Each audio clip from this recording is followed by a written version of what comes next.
Welcome to Close Up Television. I'm your host, Jim Masters, and thank you very much for joining us today. We've got a very special featured guest who's joining us. Her name is Betty Houbion. She's founding owner, and president of ReZolve LLC, and her work is absolutely extraordinary. She's a human sex trafficking educator, advocate, and one of the most influential voices in raising awareness. Tragically, thousands of victims are trafficked into the United States annually, and she encourages everyone to become involved in making change. For instance, spreading awareness in schools and universities, also making certain to find local, state, and federal government representatives and encourage them to make stricter laws and make trafficking a policy priority. It's really incredible, the story that she's going to be sharing with us. And we'll talk about different cases, but also poignant survival stories that will inspire as well. She says that men are also diabolically lured into forced labor with false promises of a better life. And no matter what race, color, religion, age, gender, socioeconomic status, or education level, human traffickers relentlessly prey on their victims, but generally exploit the most vulnerable people they can lure or trick into slavery. Remaining vigilant, knowing the signs of potential traffickers, and becoming more aware of one's surroundings are also key to protecting ourselves and our loved ones. Betty says, monitor your child's online friends. Love them wholeheartedly and speak with them with understanding and love so they don't become runaways and end up on the streets as prey. Everything you do makes all the difference in the world to keeping yourself and your family safe. She's an expert at this. She's been doing it for a long time. She's highly acclaimed and highly revered. And it is our honor and pleasure to welcome Betty for this segment of Close Up Television. Betty, welcome to the program. It's an honor and a pleasure to have you here. Thank you, Jim. It's my pleasure to be here, and thank you for asking me to be your guest. Oh, it's terrific because we've done radio series on Close Up Radio with you, and it's such a fascinating and very important topic. You know, it's not something that people tend to talk about at the dinner table. There's a few topics. This would be one, and probably colonoscopies are another one that people just don't outwardly talk about, you know, in day-to-day conversations. But this is a very important topic because it's happening all around us. And the more vigilant we can be, the more aware, you know, people say all the time that slogan, see something, say something. That's really important, isn't it, Betty? Yes, it is. And the See Something, Say Something Day is on Monday. Homeland Security and DHS, they've all said they have designated Monday as See Something, Say Something Day. So we do need to do that. Yeah, that's so absolutely important and crucial. Let's talk a little bit about some of the extraordinary work that you do, Betty. How did you become involved with fighting human trafficking? How did that first start, and what inspired you to even go into this work? Well, I was with an organization of Associated Country Women of the World, and they were all farm women. And we went to London, and during that conference, women from other nations brought it up. And that's almost 30, 35, 40 years ago. So they were already talking about it, knowing about it, and asking everybody to learn more. And so I came back home, and it was like coming back to a vacuum. We had not been talking about it. But the United Nations took hold of it and said this has to end, and asked the U.S. to set up a special bureau within the Department of State, in the State Department, specifically assigned to human trafficking. And since then, we've had the TIP report, was the Trafficking in Persons report, that gives us all our statistics and what is happening, and also awards those states which are taking hold of it. We now have today in every state a task force or a group of people and money coming in to fight human trafficking. So it has really, thanks to Polaris Project, it really has been taking hold. And we do need to talk about it. even at the dinner table. Yeah. Because one of the things that we know is that the more people talk and the more intensive the awareness is about it. So that means all the specifics of it and so forth, that you know what's going on in your neighborhood, that you know what your communities are addressing in terms of human trafficking. That is one of the greatest things that will help to prevent human trafficking and put an end to it. Because traffickers don't like that. How They don't like prevalent to be how known. prevalent really is it? Since a lot of people really they only hear about it every once in a while, the average everyday person that's going about their life. How prevalent is it really? And in a place like the United States, are there certain areas where it happens more often, or is it coast to coast and beyond? In today's world, 2022, it is everywhere. Wow. Intense hubs are in the hubs where we have ports like Miami, Mm, where we have people being brought in to Flushing, New York, and then traffickers are spreading them out throughout the Southeast. They're victims. mm, And usually these victims are victims of traffickers who are from the same country or near enough country, the same culture. And we have hubs coming in through Atlanta.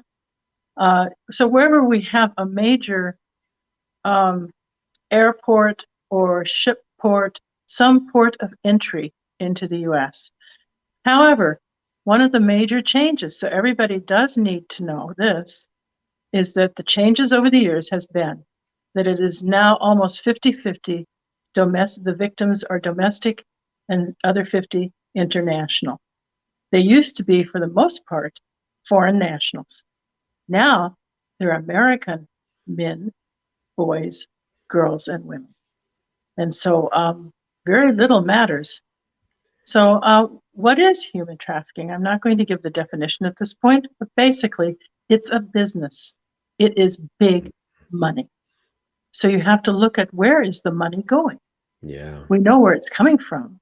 Yeah. Where is it going? Well, a man of great authority came up to me at one point last year and said, Betty, you know why people aren't reacting the way you would like them to? And I said, no, I don't. Because I wanted to hear what he had to say. And he said, people who are involved are powerful and wealthy, and they fund everything. And nobody wants to lose that funding. So they get away with it. That is terrible. That's absolutely horrible. And they have their own planes, they have their own boats and ships and yachts that are not governed like the commercial ones are when they come into ports and Mm, come into airports, et cetera, et cetera. So we do have that. And then spiraling up and over that throughout the world, when you look at it globally, because I was working on about 7 cases 2 years ago, and some of them ended, some of them didn't. We did find the victims to some we didn't. Looking at that globally, every one of them, there was a mafia involved.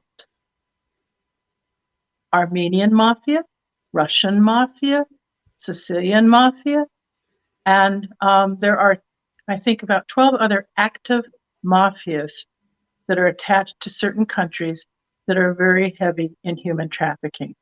And mm. that's both labor and sex trafficking. So I know I was in Myanmar, and they got a hold of it. The government got a hold of everything. They were having these 5-year-old boys abducted and thrown onto boats fishing for fishing. Oh, what's that one? Shrimp. The shrimpers. Mm. Yes, and of course they didn't get paid. They were used. It was labor trafficking at the worst, and they did get it stopped. But for a while, those little 5-year-old boys were abducted from their families. They didn't know what's going on. They couldn't look forward to school or anything that was going on that was really positive in that country. And they were put onto shrimpers, and the shrimpers went to other countries. So you can imagine what kind of life is that.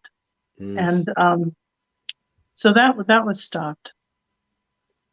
Thanks to the U.S. and some other countries got involved in putting an end to that. So, Didn't we hear something recently too on the news where there was this truck that they found with these people that were rounded up and thrown into the back of the truck, and there were missing persons, and they were reported as missing, and law enforcement eventually found the truck and all these people and kids in the back of the truck, dead of summertime heat, nothing to drink, nothing to eat, and they were being rounded up to be trafficked, and they were in a regular sort of tractor trailer or one of those box trucks, and just ripped out of the streets and thrown in there, or ripped off farms or whatever. And this was in the Southwest, I believe, of the United States, and they were basically being kidnapped so they could eventually be trafficked. That's that's, the kind of stuff. Was recent. I remember hearing it just a couple of months ago. uh, yeah, that we just happens heard all the about it. time. Yeah, We remember? just heard about it, but it's not new, unfortunately. So it hasn't been stopped. It's hard to stop because, and we tried along that border, Arizona, New Mexico, a little bit into Texas. We actually had towers that triggered that these trucks were coming across our borders and such, and still it didn't stop it. Um, yeah, people are, when they're abducted, they're thrown into anything, and they're not giving and life sustaining food and water. No, the traffickers want to get them into the US or Canada or elsewhere to traffic them and get their money. And they don't care about life. They don't care about people, except that people give services, they give them money. Human trafficking is it is uh, an individual um, it is a crime against an individual and not a nation.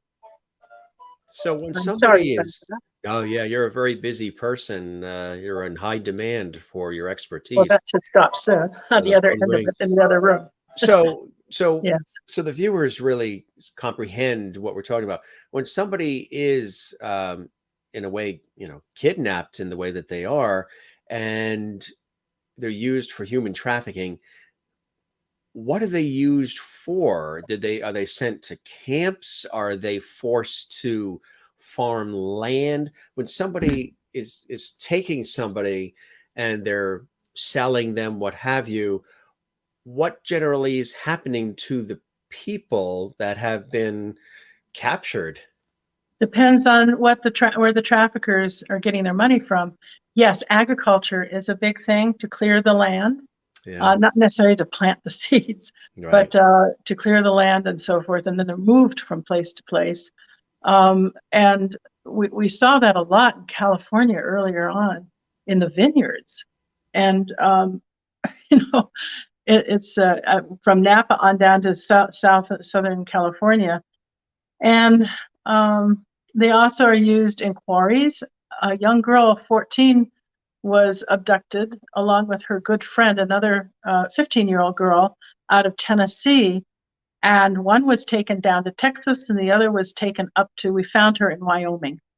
And they were taken on their way. They were put into floral shops to sell, just, it's just terrible. You go to a florist, you don't expect that, but some of them are used in labor. And this one girl was actually, she was worked in a quarry. They put her in a quarry to work a little bit, and then they got her. We found her up in Wyoming, and we did get her back to her parents and to her house and everybody, and got the actual traffickers. Sometimes, if they're taken down, we know about certain hubs in different cities. Houston is one, Mm, and uh, so I watch that carefully because I know who's there and that the traffickers are there from another country.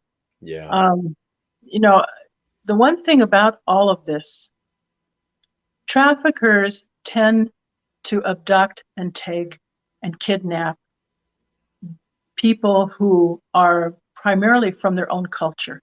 because they can talk the same language Mm. and they understand. And when you look at how traffickers do this, it is through force, coercion, and fraud. Mm. So they can attract people from their own cultures easily because they know the culture. And I had a call from a mother over in the part of South Carolina, and she said, my daughter is being contacted by this man who wants to give her a pearl necklace that's really beautiful, and she likes pearls. And he just finished his sentence. He had been in jail for trafficking, and he had just finished, and he was in another state, and he was going to come over and basically take her daughter. Mm. And her daughter was accepting the pearl necklace. She said, what can I do? So I did involve the Human Trafficking Task Force with the FBI as well as Homeland Security, and got contacts for the mother so that she would know what to say to her daughter, so her daughter would back away. But her daughter was attracted by this man. She was attracted by what he was going to give her, of all things, because culturally, to receive a gift like that, that's of high value in a relationship. And you know, so Mm. we did get that all taken care of, I'm glad to say. Mm. And but that's one of the things. I had an FBI agent ask me, Betty, I was chasing a trafficker who had his hand around a young girl, and I was trying to get her to come back to me, and we were running down the beach, and she wouldn't come. She kept looking at him and going with him. And I said, you need to understand something. Yes, she doesn't like what he's having her do for him, but he is giving her clothes. He is giving her food every day. He is taking her places that she's never been before. And to her, he is her daddy. And you are an authority who might throw her in jail. She has seen that before. So you have to understand that. And if you understand it, then you can break that up easily. So it's a matter of knowing what is this fraud, what is the coercion, and what is the force. A lot of the force is kidnapping, and it's hard to these words are really hard for me to say. I can't. They're just horrible to be abducted. One thing that to keep in mind, I work with an organization that works in finding missing persons. And throughout that and another one and so forth, every day on the average in the US, we have anywhere from 600 to 800,000 persons missing. Now, think of that, missing. And not just for a day or two, Yeah. but for months and years. Yeah. And you look at that and you go, well, not all of them are being trafficked. That's true. But all trafficked persons are missing. And if we start searching in that way or taking precautions to make sure that they never go missing, then we may be able to stop this. Particularly in schools, we have so many homeless youth, Jim. Homeless youth. I just learned in South Carolina, where I live, that we have anywhere from 10 to 11,000 homeless youth. Mm. This is just wrong. Yeah. This is wrong. Yeah. And The if homeless people problem start is saying this incredible. is Yeah. wrong, Mm-hmm. then we have a better chance of finding out what we can do to stop this kind of thing from happening. The homeless issue is so out of control, isn't it? It really You can is. go through any city or town and you'll see tent cities. You'll see it's extraordinary. And in such a rich country as America and the land we are in, it surprises people when they come for a visit to our country and they see videos or they drive through neighborhoods and you just see people who some have just been dumped on the streets. Yeah. A lot of people, they've had wonderful lives and careers and families, and something happened. There was a loss, there was a bankruptcy, there's mental health issues. There's so many different things that have happened. But these people, when they were a child one day, and it's awful. We really do have to address it, and We they really are do. very much prey for these kinds of things because they're right there on the street, out in the open, and Well, can and then easily. people say to me, well, we have foster care. I know we have foster care. Don't dump it all on the foster care parents. These Right. children who are put into foster care, so many of them are having a terrible time adjusting to a normal, what we consider a normal life. Hmm. Breakfast in the morning, clothes, books, do your homework and turn it in, and have your friend come over and watch TV with you, or go out and play soccer, or whatever you want, or go ride your bike. They have never had that kind of life. And they come into that kind of life, they don't know how to handle it. So they leave. And the foster care parents then report that the child has left their home and they don't know where that child went. So everybody starts looking for them. Well, the trafficker sometimes has picked them up already off the street because traffickers are waiting for those kids. And what Covenant House International has noted, that these homeless youth that do run away from foster care, so not all of them, but the ones that leave and so forth, are picked up and recycled 3 times through the system. Mm. Yeah, what kind of life is that? And they finally get them into some kind of family and so forth. But meanwhile, they've grown from a child into a teenager, or a teenager into a young adult. What are they thinking? What are they doing now? How can they get a job? What skills do they have? What education? How healthy are they, mentally and physically? Can they take care of themselves? Maybe, maybe not. And that's the problem. So the traffickers, they wait for this. Because whom do they traffic? Anybody who is vulnerable from their point of view. So they wait in parking lots of malls. The last year and 2 years, and I have nothing against this particular store, I shop at it too. Walmart. The Walmart parking lot has been an open place for traffickers because they follow inside stores. They'll follow the mother who has a young child, follow her out into the parking lot, identify her car, and knock her out or abduct her, and definitely abduct the child. So that's been going on. The other one is, of course, well, yeah, where is there a safe place? I'll ask some of my friends, where do you think there is a safe place for people? That's hard to answer sometimes because we go to restaurants, we go out to malls, we go to our churches, we go to places where there is a parking lot. Right now, I'm going to say that parking lots are perhaps the ones that we need to be more aware of, and who are the people around us, and who is looking at our car, who is following us. If you see anyone following you in a public space, notify security, and right away, because they won't just follow you, they'll be following somebody else as well. Traffickers are not law-abiding citizens, Mm. but they are from our point of view because they could be our neighbor, they could be our accountant, they could be our dentist, they could be, unfortunately, someone in our family.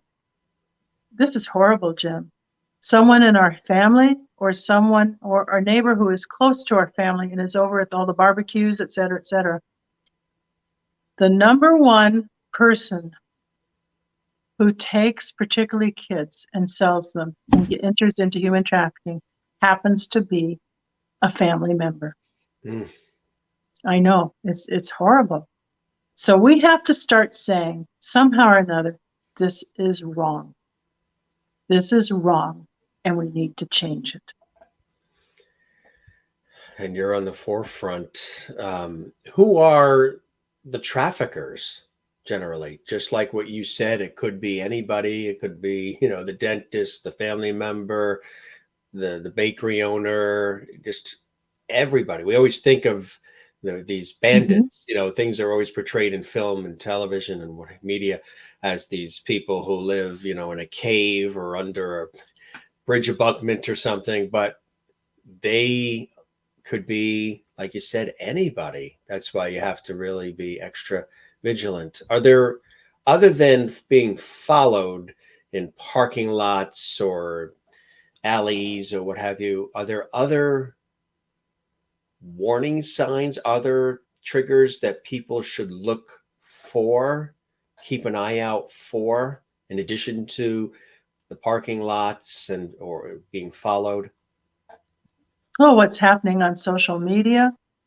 Social We media. did catch a guy there. In fact, he was going after somebody he had trafficked 2 years before, and she escaped. And he was trying again, and then he was trying for a few people on her list of follow, on social media. So was she posting too much, her daily activities? I'm going to the store now. I'm going away on vacation. I'm going here. I'm going there, telling the world too much about what she's doing and where she's going, Oh, which you got it on right. social media, a lot of people do that. They tell you everywhere that they're at. They'll even be at the diner having the soup, telling you, I'm there. And of course, the car is out front that they arrived in. We almost say too much, don't we, these days in the Right, right. world of We give a social media? right, exactly. And this particular person, I finally recognized where he was from, and I said, "Oh, that's heavy hub of trafficking, and that's Haiti." And he's going after her because he sent me a note. I know you know her, and she can help me get through something, and she Mm, won't talk to me. mm, Uh, I did not answer him. I didn't want him to get my information. And he had already gotten enough. yeah. So I talked with her, and she was an older woman. I mean, she was older, but that doesn't mean anything to these No, people no. at all. For sex trafficking, the average age of a victim of sex trafficking, Jim, I'm not even going to ask you to guess. A lot of people will say, well, it's 15, 16. It was. It is now 32 to 35 years of age. Really? Yes, yes. And we can't forget that and again, it goes to culture. Take a look at the culture. And one thing that we're culturally incompetent. We need to introduce cultural competency, I think, in schools. We don't talk enough about cultures. I think because we're going to offend somebody. Don't worry about offending somebody. Understand other cultures and what's acceptable and what isn't. And unfortunately, in some of the cultures, human trafficking is acceptable. Hmm. I don't have enough money for the 10 kids that we have, so I have to sell the younger ones. Hmm. And we have that. A 5-year-old girl was sold to somebody in another state so that the mother could get money for food. This is sad and it's wrong. Mm. Um, It's awful. so so what do we watch for? Watch for anything that isn't right. It isn't going to be positive. It isn't going to be uh, I usually have to change things over to educational in some way or another. But if something's not quite right, if it's a little off, you think so when you're looking at social media and some of the other things, the newspaper or just the neighborhood, that's your intuition. And there is something that's telling you something's not quite right. Check it out, verify. Um, so it's very difficult. If kids are coming, if suddenly you see a child who's been making good grades is starting to come home with poor grades, what's going on? Right. Yeah. If a neighbor is crying all the time or tearing up the yard, what's going on? Is there somebody else walking through the neighborhood who shouldn't be there? Is there a car that's parked in front of a place in the neighborhood And it's not a car that belongs to anybody in the neighborhood, nor any relative of anybody in the neighborhood. It's just there. And then finally you see the person, check it out. Whom are they visiting or not? Remember this, that while we're law-abiding citizens, traffickers and criminals are not. And when it first started out for human trafficking, it started out as trade in persons. That was the first explanation of it way back in the day from the United Nations, and then they changed it to human trafficking. And it comes under universal UN Universal Declaration of Human Rights. Everybody has a right to freedom. And human trafficking doesn't give anybody that right. So there's a lot of laws that are very, very good, but no law is good unless it's implemented. So Right. ask your law enforcement or the people in charge about the law. Do they know it? Do they understand it? We have problems with illicit massage businesses. And I engaged my close friends, 5 of them across the state, Did you? to go and check them out. They're still friends. But oh my God, they didn't realize that it wasn't really a legitimate massage place that was around the corner from where they worked or where they lived or where their kids were going to school. And so I gave them how to identify it, and they started seeing it. And then I said, if you find 2 or 3, talk to your sheriff or talk to your police chief. See if they've already noted it, and what is it that they've noted. And remember this, unfortunately, law enforcement sometimes arrests the victims, the women in those places. No, that is wrong. They are the victims. Right. And they have been probably, if they're from Thailand, China, Korea, they have most likely been abducted in their country by people from their own country, and they may know them. They can't go back. And most of the time, they've been housed in a place for 20, 25, 30 years. How would anybody like to do that? They don't get to go out. Somebody else picks up all their personal items. So they're in that room all those years. They can't speak English. I had one law enforcement gentleman who took care of people from other countries and that. He said, Betty, I'll give her the right visa so she can stay in the United States. There was one I was very concerned about. So she can stay in the United States and she can get a job. And I looked at him and I said, what job can she get? She doesn't speak English. She doesn't this, she doesn't that. She can't. So she can't even be an assistant secretary or whatever. And we'd have to do that. So he said, okay. And if we send them back home in those countries, I mean, I'm always thankful. I'm sure you are too, and everybody else is thankful that my relatives from way back when left the old country and came to this new country. Right. Because we have so much freedom. It's just, we make our decisions, and for the most part. And these women, one, because they're women and they have certain duties that they have to in their country. So if they're sent back to their countries, they're of no value. They have no value. They can't be married. They can't get a job. They're nothing in the family. And some of these countries don't even give birth certificates for girls. And if they come from a country that does that, they don't have any identity. So if they're sent back, they don't exist. Then they are killed. They are killed. And so, no, these women, for us in this area, a lot of them have been brought through Flushing, New York, down into Florida, back up into Georgia, South Carolina, North Carolina. And this is not their choice. This is not their choice. So we mustn't arrest them. We have to give them We need a web business resource centers. The thing about human trafficking is that it actually has 4 phases from the time that we find a victim. So we find a victim, we recover a victim, we restore a victim, and we reintegrate them.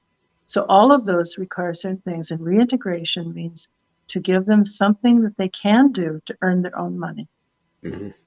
And I have to say, Goodwill is very good at that, Mm-hmm. and some other places.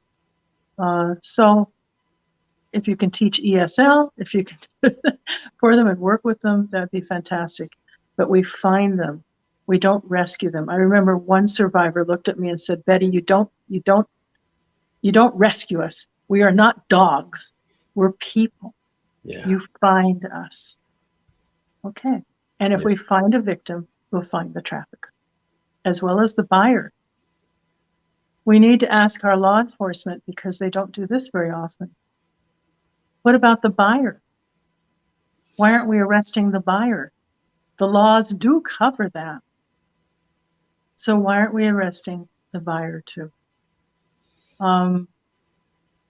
One person said to me, a very good person with another city, said, "Betty, the laws are great, what you have in South." I said, "Thank you." And he said, "But they're never good unless they're implemented." And that's true. And that's up to us. Is it that Ask our law enforcement to implement the laws. are they oftentimes not implemented? The laws are in place, but they're not implemented? And if so, Right. why would they not be? Well, I had one prosecutor tell me human trafficking's too hard to prosecute. We want to win in the trial. I looked at him and I said, "Oh," and he said, "Why are you in this?" And I said, "Because this is wrong." So maybe if we start saying, "This is wrong, let's prosecute, let's arrest the buyer, let's arrest the seller, and let's provide benefits and care to the victim, the product." You know, the traffickers don't look upon us as a person. We are a product to sell our services. So we need to look upon it that way. We are people. We are all people. And the buyer and sellers are both criminals in human trafficking. So, Yeah, it's really what you're sharing is so extraordinary. You know, what are some other examples and forms of human trafficking? We may just, think about one or two types of it, but there's a lot of different examples and different forms of it. Wouldn't you say, Betty? yes, because under the 2 categorical ones, the labor and the sex trafficking, Yeah. you have, we did away, I have to say, Myrtle Beach did a very good thing many years ago. They took away the day jobs. Day laborer. So that was for construction, because Myrtle Beach and the whole area was just building so fast that we had a lot of construction companies and they were looking for day workers. Yeah. And it did away with the day worker, implemented another type of law. So people could still get jobs, but not hang out on the corner hoping Right. for a day job. So yeah, construction labor, for example, and in our area in forestry, that's very big. And then you have custodial work in hotels and motels, housekeepers, custodians, janitors, domestic, and then anybody who's in houses, the housekeepers in that. Some are, some aren't. That's how one person I know, and I met her when she finally got back to South Carolina. She had answered an ad. She wanted to get some pocket money. Mm-hmm. And she answered an ad for somebody to come over and clean the house. She said, "I can do that." She did, and it was a trafficker. Escort services. And you have in factories. If you're near around in factories, there might be something going on. There might not, but there might be. Mm. Sometimes the owners of these businesses have no clue. And primarily in landscaping and facility maintenance. Mm-hmm. We had a temporary job business in Florida. It was bringing men in from the Philippines for work around high-end resorts. Of course, that filtered up into South Carolina around Hilton Head and that area, and that's how they found them. So that was heavy-duty labor trafficking, and so Homeland Security and some of the others, they did charge them, and we got all the men back to the Philippines with their families. But can you imagine? They were coming over for a job, a Yeah. better life, earn Mm-hmm. some money for their families. They couldn't in their countries, and yet they don't get the money. It's withheld from them, and they have to work, and many times at things that they don't know much about. Mm-hmm. So yes, let me see. Restaurants, yes, particularly in not just the waiter and waitress, but some of the back. What do I want to say? The ones that are working in the back. Prep cooks, dishwashers, Sure, janitors, sure. people on the line. Yeah. Yeah, yeah. Mm. And then you have sexualized labor, as they call it, stripping, exotic dancing, semi-nude performances, and street-based prostitution. You have street peddling. You see anybody, gosh, we used to have kids selling, what were those great rocks? Oh yeah. To wash your windows if you buy Right. this rock. Yeah. If you buy this rock, I'll do the windows for you. Right. Yeah, they were just little kids. Yeah. Exactly. They come Um, running up to you and yeah. and then organized crime is definitely involved. Um, gosh, money laundering. Now there are a lot of laws.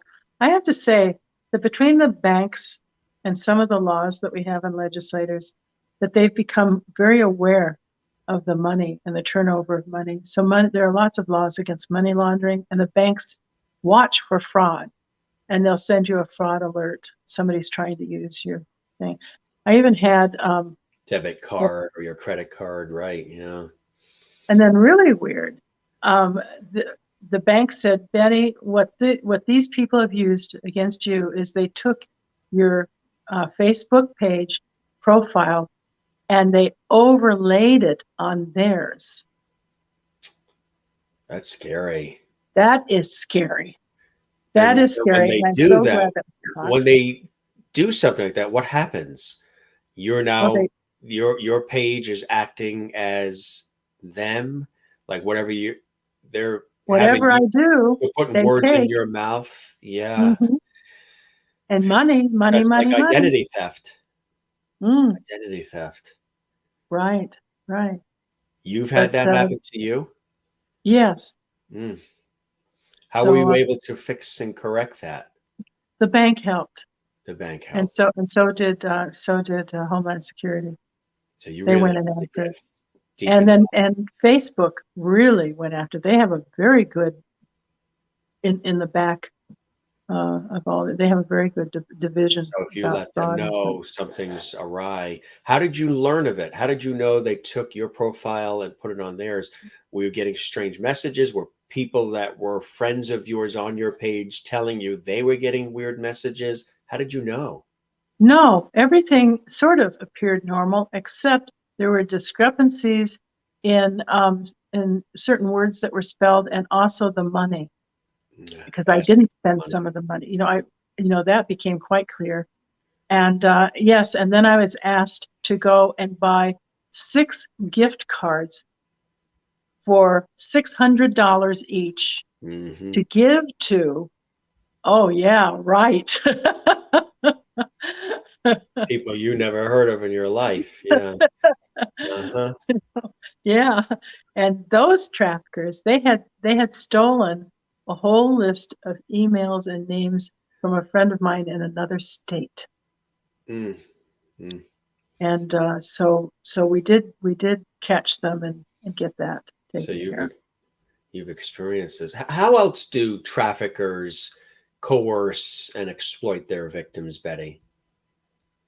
Oh, you're asking a very hard question. Well, I've told you about the force, the abduction and kidnapping. Uh, these little boys, the mother heard them in the back seat while she was driving her son and his friend. They were ordering pizza, and she was wondering why they were ordering pizza when they had just had dinner and had pizza. Well, pizza is a code name for prostitute. So those two little boys, fortunately, she caught it. She told them to close their phones up, and she gave everything over to their local police department. And fortunately, the kids were not then abducted in any way or kidnapped. There's another way. I don't know. Is Xbox still around? Yeah, it is. Mm-hmm. Oh, yeah. I had a call from a mother of a young girl, and there was somebody on Xbox in Canada who was doing a panoramic thing so they could see the photos of the other kids and people in the house. Mm. And they were saying that they were 6 kids from her school, and no, they weren't. And they were going to have her meet them down at the corner of the grocery store. And she was ready to go, and the mother said, "You don't go You do anywhere." not go to And the that. mother fortunately caught things. And they were traffickers, but out of Ontario, wanting to come down. And so it was just that was a really bad one. But yeah, or I've even had somebody. He worked Highway 55, which is a highway over in Europe Mm-hmm. between Czechoslovakia and Germany, I think. And it's a trafficking pathway. And he said, "I'd like to talk to you because I'm really from the church that's down in Texas, and we work this, and I was over there because they asked me to go over there and work on it. And that, would you meet me at da da da da da da da da da?" And I said, "No, I will not meet you at da da da da da da da da. Let's meet at Starbucks in the mall because it's a public." I didn't tell him why. It's a public area. Keep it public. Don't give your home address or your phone number or anything else. Um, uh, make up one if you have to. And yeah, he was going after girls, and he wanted to know if I knew anything. Mm. So he was trying to get information about whom he could abduct and take. And that whole church was involved. Also, tattoos. If you see a tattoo that's 3 numbers, that's an area code. And area codes, as well as zip codes, sometimes traffickers will use them to code their victims on the back of their neck. So it's like a barcode. Isn't that horrible? Mm. But and it tells you, if you can recognize the area code or the zip code, where the gang, that particular gang of traffickers are living. That's where they are. So it's a way to identify. Give it over to the police. Don't go after them yourself. These are dangerous people. They have absolutely no value for people. So they are dangerous. We did catch some who actually followed a young woman down to Florida. When she got off the plane, fortunately, her mother was there and recognized what was going on and got the police to get the guys to run. The guys ran. And they were from not North Carolina, another state, but they had the tattoos, and that's how they got them. Yeah. Traffickers are now also adding chips. They insert them under the skin to track victims. Mm. And they do tattoo like a barcode on the back of their neck. So they belong. You're coded. You belong to me. That's what the trafficker says. Again, I go back, Jim, to all of us saying, knowing the difference between what is right and what is wrong, and knowing that this, what I've been talking about and mentioning, what you've been asking, it's wrong. Human trafficking is wrong. We do not buy and sell people and their services. Not at all. What are Mm-mm. some of the ways that we could fight human trafficking from your perspective? Mm. If somebody's watching and saying, gee, what can I do? I'm just me. I don't have, you know, governmental forces and all this armor and, you know, everything behind me. I'm just one person.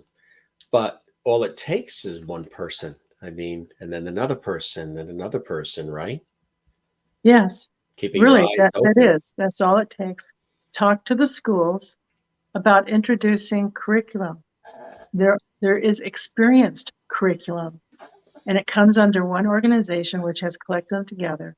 And so it's at no cost to the schools or the school district, and it's experienced curriculum. So that means it's been out there, it's been used and successfully used. Because if the kids know what's going on, like one girl told me, she said, I'm going into high school next year and I saw this in the newspaper and I don't want this to happen to me. I don't want it to happen to my sister. I don't want it to happen to my friends. What can I do about it? Right. So the first thing I had her do was verify that I was the person whom she wanted to speak with. She saw my name in the newspaper. So I took her through a little verification process. And then I had to verify her and to make sure that she wasn't just repeating what a trafficker wanted her to repeat, so to speak. Hmm. She was fine. And and I got a call from one of the boys at her school, so they had been talking, and I told him what the boys could do with the principal and with the English teachers and social service teachers, and we do have things that they can do. Also, talk to your police chief. Talk to your sheriff. See what they're doing. Almost every state has laws. And if they don't, maybe that's something that you can do. I mean, I'm not a lawyer, but for South Carolina, I drafted all the laws and got them passage. I had a lot of help, but we did it. That's the Well, whole point. 3 tell us years, about that. 24/7, we did it. Congratulations. What are some of the Thank you. laws that you worked on so hard and diligently that got passed? Well, just a basic human trafficking law that gave the definition of human trafficking. And it also then said that what would happen, gave the penalties to traffickers and buyers, and also definitely had a forfeiture clause in it to forfeit. Some of these traffickers own tremendous real estate and so forth, and in it we included that South Carolina can seize that. If it forfeited, South Carolina goes to South Carolina, and so it's taken away from the traffickers. And it also, again, it gives the penalties. And then what if businesses know that they've hired a trafficking organization or traffickers and they haven't done anything about it, then there's a penalty for that too. There's also restitution, victim restitution, and some of the money goes back into law enforcement if the law enforcement has worked on some of the cases. So it's rather comprehensive. But then also the Safe Harbor Act. This was hard to pass of all things, but we got it passed. Traffickers will use kids to do illegal things, like you're 13, drive this truck over to that person there and give them this, and it's usually drugs. And so the police will stop the kid driving the truck and recognize you don't have a driver's license, you're too young to drive, and what is this, drugs? And arrest the kid. Well, the Safe Harbor Act protects that child from from going to trial and so forth. Instead, it ensures that they get benefits to help them get through it all, and keeps in expungement and vacatur laws. The expungement law is very good, and because it does keep things that aren't true off of a person's record, so they don't wind up with a rap sheet.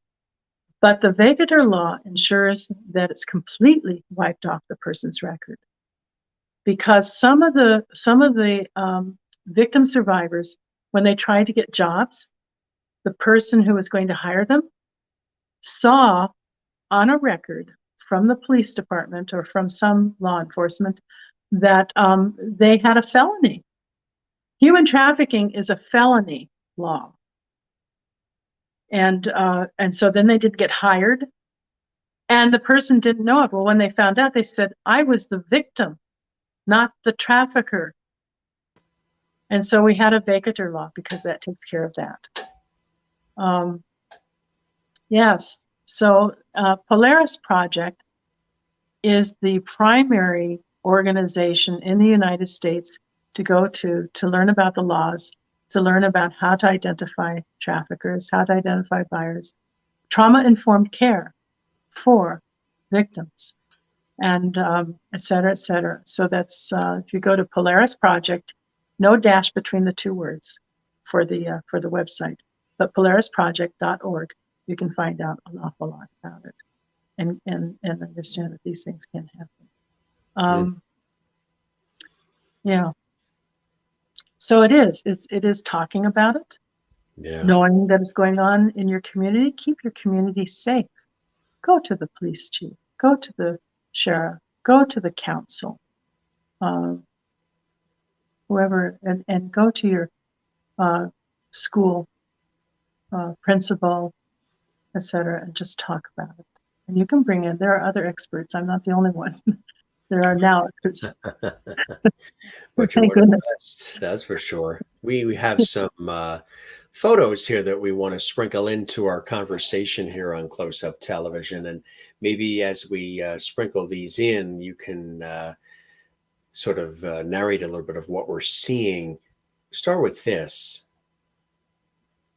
Tell us about that, Betty. Okay, that's the governor's resolution. Yes, we asked our governor at that time to have a resolution so we could be working on the laws, so the legislature would know that they needed to pay attention to it. And that also enacted every January 11th is National Human Trafficking Day. That's the day when everything turns blue under the blue campaign. And we have a sky wheel for our tourist over here in Myrtle Beach, and they turned it all blue. Wow. It was wonderful. It was incredible. And for this reason. So that's what that's about. And you can go to your governor and do the same thing. Do the same thing. Yeah. That's incredible. This is Catherine Flyer. Tell us about this. Well, this young lady was being trafficked. She was in another state and taken to Florida to traffic. And so, have you seen her, I guess? It's hard for me to read, but I recognize what this is. Have I knocked on your door? Missing. Yeah. Oh, okay. There's that one. Mississippi County. They were using Office, Mississippi. Yeah. Yeah, they were using her to sell things and such, and go to the door, and it was very prominent at that time. And that way, she got to see if there were any photos or if there were kids in the houses, and she reported that back to the trafficker. Be careful when you let in. Broward Human Trafficking Coalition, that particular one. Yeah. Yeah. Oh, unfortunately, I believe she was murdered. She's another one in another state. And she was just on a corner. No, the traffickers have absolutely no value of life. Whoever can get the money, fine. Globalize 13, wonderful program. That's I haven't seen this in so long, but it's definitely God, what was his name of all things? His family, many centuries later, started this Globalize 13 in schools. Well, we couldn't get curriculum, but we got this program into a school here. The kids went crazy. They loved it. They learned so much about the 13th Amendment, which is freedom of slavery, and about human trafficking. And they did a whole exhibit. Kids made things and brought them. It was incredible. This is interesting. This is a map, like a world map of countries of origin. Tell us about this. Countries of origin for human trafficking. Yeah, unfortunately, it hasn't Look at changed that much. Russia and China and Where the victims are from and where it's happening. A lot is happening there. Boy, could that kill tourism. I don't know if we should be showing it or not. But yeah, it's the country of origin. And so amazing about Australia, huh? Yeah, you don't see really anything. That, and again, not reported. So it depends Greenland and Australia. Yeah, Iceland, England, Ireland, all those areas, the Scandinavian countries, a lot of them. It's amazing. It is. It is. It's something, but it's a growing problem, isn't it? It's growing and growing. COVID did not help. I thought at one point, I really believed that with COVID and the pandemic, that because people stopped, weren't moving around so much, that it would really, and there wasn't money, the money kind of decreased all across the board, that would decrease it. No, it didn't. It ramped it up. Yeah. Ramped it up. Yes, Take exactly. a look at this photo here with these two gentlemen. Oh, this is wonderful. Yeah, this is that governor thing, and the Globalized 13. And the gentleman in the middle, he's with the governor, and he had never been in the state house. I met him doing his work on Globalized 13, and he's just so sharp, and he wanted to go into politics, but he never had anybody say, yes, try this out, come and be an intern, et cetera, et cetera. So I talked to the governor, and here they are at the state house, and we got him in on an internship. That is fantastic. That is amazing. Here's another great shot. Oh my. Yeah, that young woman did an awful lot of work again on Globalized 13. And so we met her parents, and she wanted to be a teacher. And then she wanted to go in and work for a not-for-profit to fight human trafficking. And we said, yes. That's incredible. So we'd help with any applications to colleges, et cetera, et cetera. She was a senior. That's a beautiful thing, right? That's an absolutely beautiful thing. So, identifying the opportunities and these programs when they're in the school, then the kids actually get to know what they can and cannot do at the time and what they want to do. They are rarely asked that, and they don't know what to answer because they don't know what's available out there. And so it's really good, Absolutely. Oh, the bikers. I'm a member of Zonta, and what we do with the bikers, we have bike week out here. So we register them, we're sitting at a table, we register the bikers, they go off, the police take them down to another place to start off with their biking journey. Yeah. And so, but many of them, and I hand out all the posters with the to all the vendors for these things. So they've got it with the hotline on them, and they put them up. And so many said. So they help, they pitch in. Oh, yeah. God, they do. Because one said, I've been to 11 of these bike things this summer, and I wish I had this for the other ones. I said, here, here, here, and here. Yes, right. And, and some of them said, yeah, I know about this. My friend's cousin was abducted by a guy, and and they see it. They're on the road. Yeah. And they go through all these towns, little, big, and small. So they are an incredible resource, and they say this has to stop. It's wrong. God bless them, huh? For doing that, for pitching in like that. That's so fantastic. Really. So here are some of my friends. And this is a digital billboard we have through Lamar. We created the billboards. And that is a victim of human trafficking who became a survivor, and she was working hard. So she said, I am not a victim anymore. I'm not a victim. So that was our first digital. We have other billboards that give the hotline, and Lamar puts them up all over South Carolina at certain times of the year. There's one with the hotline. And that's it. We say no more. And that there is a way out. So we this is the see something, say something digital. Lamar said the man who the accountant, he said, you know, I have a whole garage of your digital billboards. Yeah.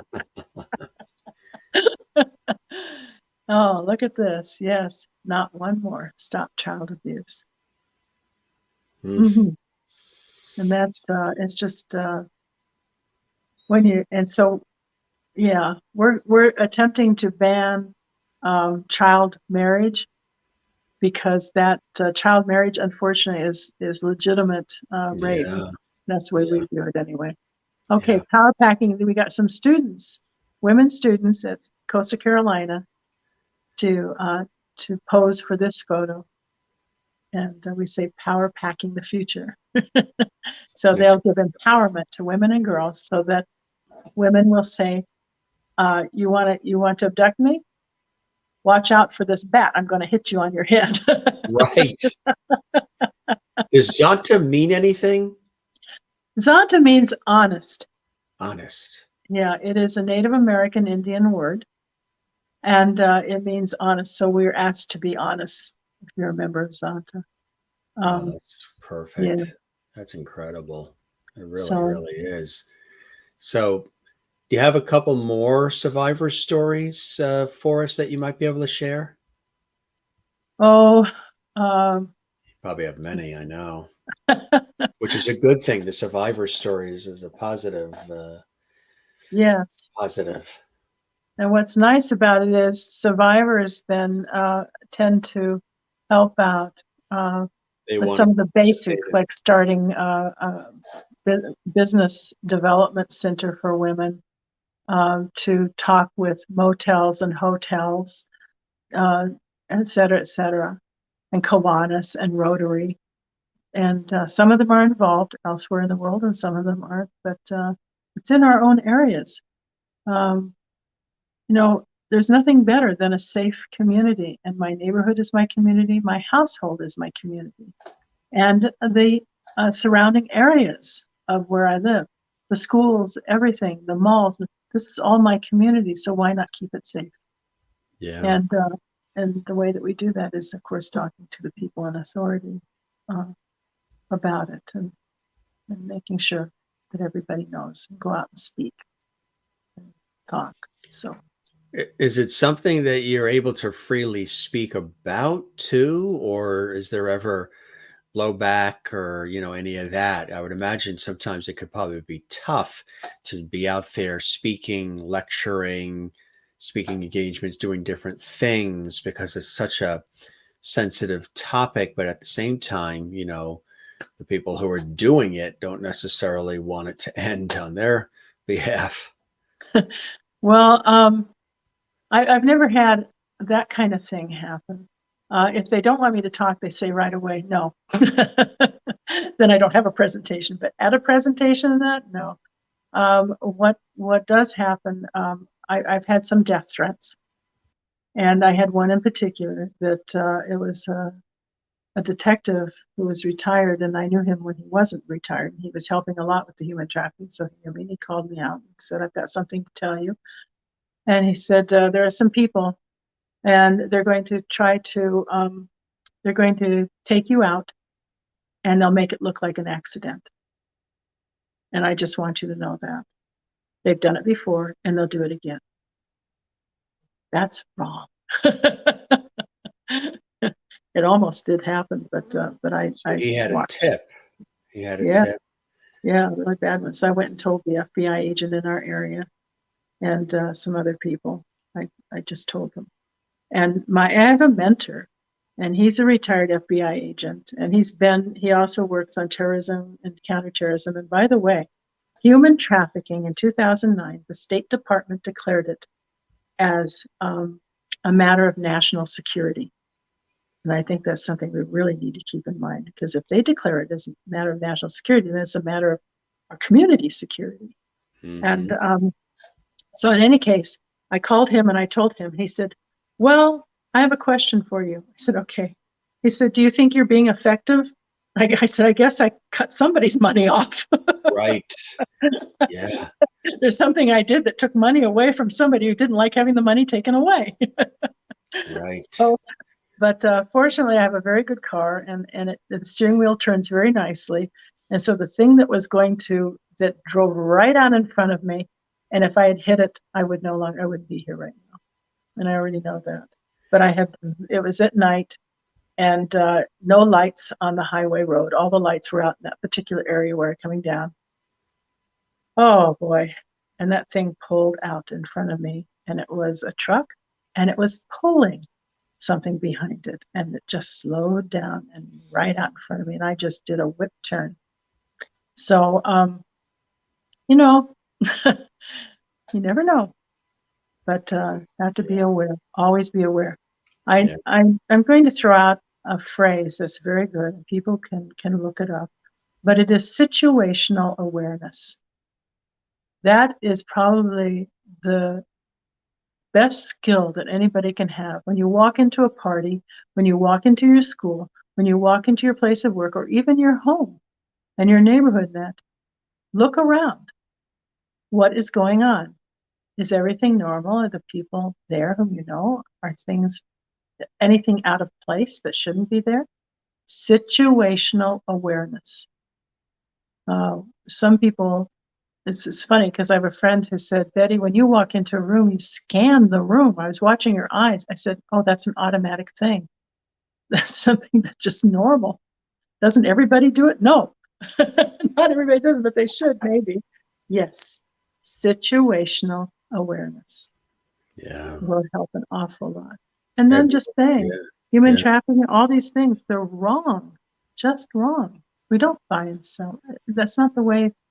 That's not humanity, and we need to be a united humanity on these things. And although a disproportionate number of victims are women and children, traffickers also prey on men, right? Oh, absolutely. Yes. Yes. Mostly for labor trafficking, but not always. Especially for little boys. That's horrible. I can't even imagine. It's Are we getting better at fighting it? Are we getting better at combating it? Or is it just getting worse from your perspective? You've been doing this, you're an expert. You've been doing this on the front lines for a long time. Do you see progress being made, Betty? People like you are making it happen, which is a beautiful thing. But do you see progress overall happening? No, very little. No, really. And Are one people thing taking that a would help. blind eye to it? Well, I think people, people have so much to do between work and not work, everyday family, life, school, the personal things within their lives. Yes. Do they have time to really look at something like this? Yet it is the one thing that they all need to know about, certainly. And again, talk to the people in authority who might wind up knowing about it, like the law enforcement. And it's a very sad thing. And again, we just have to say it's wrong. Yeah. So let's change it. Shouldn't happen here. It must not happen here. And just put an end to it in that way. And why have you committed yourself to this so deeply and profoundly? There's many other things you could be doing. You've worked hard all your life. You could have your feet in the sand, be swaying on a hammock in South Beach with a banana colada in your hand and just enjoying, saying, I've worked hard, I've done my thing. What is it about this work that really speaks to you, where you've really rolled up your sleeves and you've dug in deep to help others? Because people have because there are a lot of people who have become involved in it. And we talk and call one another. So in a way, we boost one another. And to see some of the legislators pass the bills and the laws into law, and just seeing some of the changes, and that people, I don't know, it's humanity, and it's just wrong. And I can do it. That's the whole thing. You know, I grew up sort of in a corporation. I worked in retail, I worked in banking, and then I had my own businesses, and they were worldwide. And I saw some of this, and I said, "This is just, again, it's wrong. It shouldn't happen." So, Jim, that's why I can keep, as long as I have the energy, and as long as there are people there, and I know that things, you know, and I was on a flight back home from a little vacation with my daughter and grandchild. And that's another thing. I have grandchildren. What are they going to grow up into? Right. What kind of humanity will they be living in? Right. So, you know, it's that way. I don't want them to have this stuff going on, and it shouldn't be going on. And on this one flight home, the woman behind me was talking about an organization, not Rotary, not another one, but a famous one. So and she was talking about how they're helping the children this, how they're helping the children that. I knew some of the things, projects that she talked about. So I turned around and thanked her for that. And I said, you know, if you want a presentation on human trafficking, here's my name and number. Please give me a call. I'd be happy to do that. So, and I am. So it's just when people are interested, it's sort of, it helps. It helps a lot. Yeah. The thing is that it can't take just one person. It has to be the whole world. And one of the things we really need to put this into the curriculum in some way or another through our schools. And we also need, in the workplaces, we need personnel and human resources to know about it, so they can take care of it and what they can do legally. And they do so much as it is, but there are things that they can do. So it's a matter, again, of just saying it's wrong and we have to stop it. And then we just do it. And I just happened, I don't have all the time in the world, but I do have that, and I have more time than I used to. You know, I no longer work. I don't have any income. I can do a lot with that. Right there. It's really a blessing that you do the work, Yeah. and folks like you take the time to do the work, you know, put yourself out there in the way that you do to try to put an end to these things that don't enhance society in any way. It's extraordinary and dedicated and beautiful work that you do, Betty, and we applaud you for it. And I know it doesn't come easy, and I know it can get emotional. You can probably even get attached to people that you come across, and as you're, you know, trying to speak on their behalf for them. And you're probably shocked every day about what you see. When you think you saw something crazy today, tomorrow sort of tops that. And it seems like in our world, that's how the world's operating anyway. The crazy stuff we see going on today only gets topped tomorrow. But you've made it a legacy, life's calling to do this extraordinary work. And we applaud you for it, Betty, and we commend you. Well, thank you. Thank you. Absolutely. We need to introduce cultural competency and in the schools, and emotional intelligence, empathy for emotional, each yeah, other. Yeah. yeah, right. Understanding the plight of Emotional, others. all kinds of things, yeah, like that. That's normal to humanity. We've Right. lost humanity somehow or another. Yeah, we have, right? We've become Mm. detached and desensitized and numb, and we got to bring some of that humanity back into our day to day, because that's what it's supposed to be. We're supposed to be kind and empathetic and work together and collaborative, and not so divisive and me on many different levels of life, and you've taken it upon yourself to really dig in deep on this topic. And again, we commend you for all the work, Betty. Well, It's thank you truly very much. extraordinary. Thank you. It's I'm honored to be on this. Thank you. Thank Ah, you. the pleasure is all mine. What would be one thing you would like to leave our viewers with, Mm, either just to protect themselves and or to keep vigilant on behalf of one another? What would be something you would say? Or mm, if somebody is watching this somehow right now and they're a victim of what we're talking about and they don't know how to reach out. mm. If they're a victim of it, then we've certainly had that call the hotline number of Polaris Project, because they ask the right questions. They know what to do, and can put the person in contact with whom they have to be in contact with. So call Polaris Project, call the hotline number. Is that the And hotline that number is, on the billboards? yeah, it's on the billboard. So it's, This here? I used to know it by heart. Yes, Yeah, 888-3737-888. And so that's, there it is there. Yeah. yeah. 888-373 I 78. even had with a father called and said, my daughter, she's 27. She's missing. We think we know who she's with. He's uh, trading drugs cross border between Canada and the U.S. He takes her a lot, and this and that. The police won't do anything because she's 27. They say she's making her own choices, and she's not. And I said, okay, we'll look into it. And just because somebody seems to be an adult, they may not have that mentality. Yeah. And as it turned out, she was more like a 16-year-old.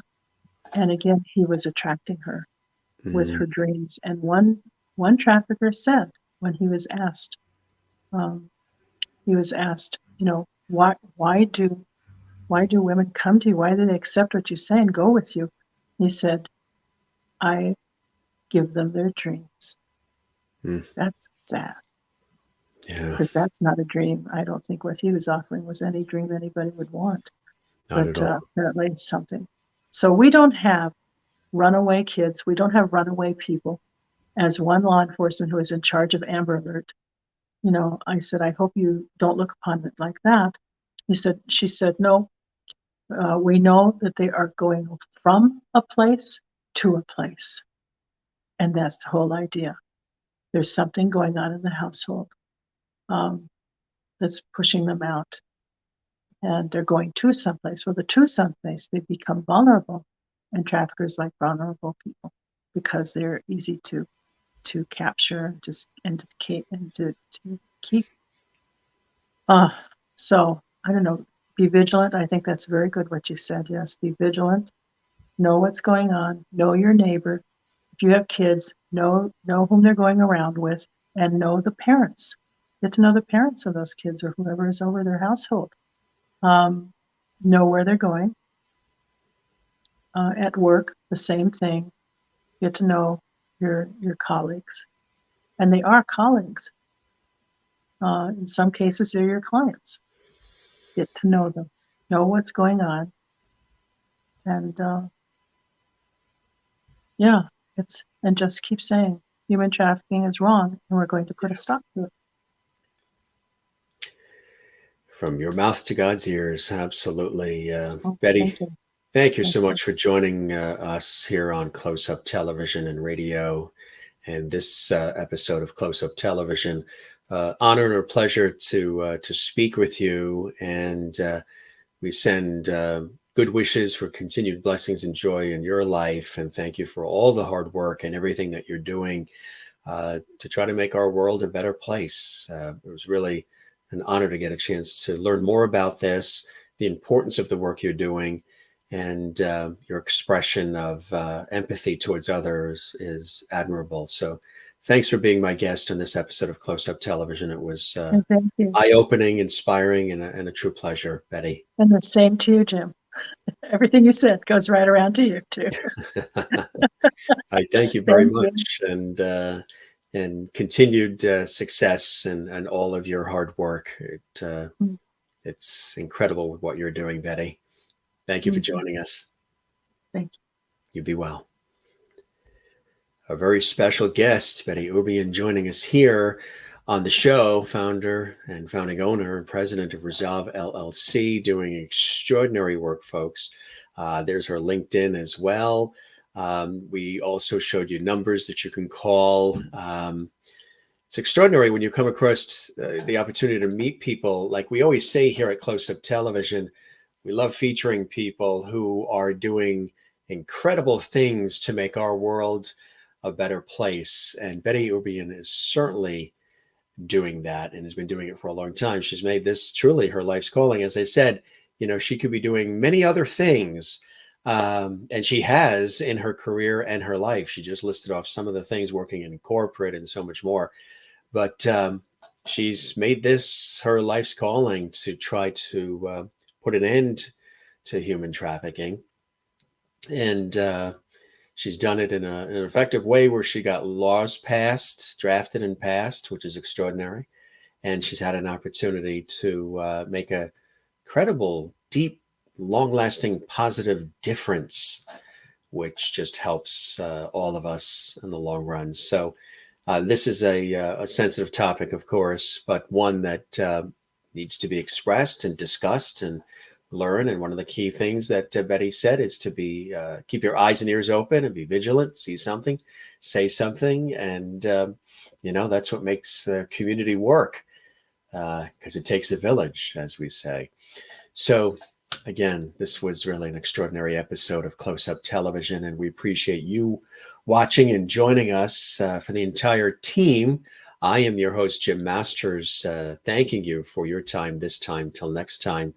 And again, we sincerely appreciate our very special guest, Betty Houbion, founder, owner, and president of ReZolve LLC. She's absolutely extraordinary. Thank you for your time, everybody. We appreciate you being with us here as well. We thank Betty, and we thank you. I'm your host, Jim Masters, for Close Up Television and Radio, and all of us. Thanks for being with us, and we'll see you again next time.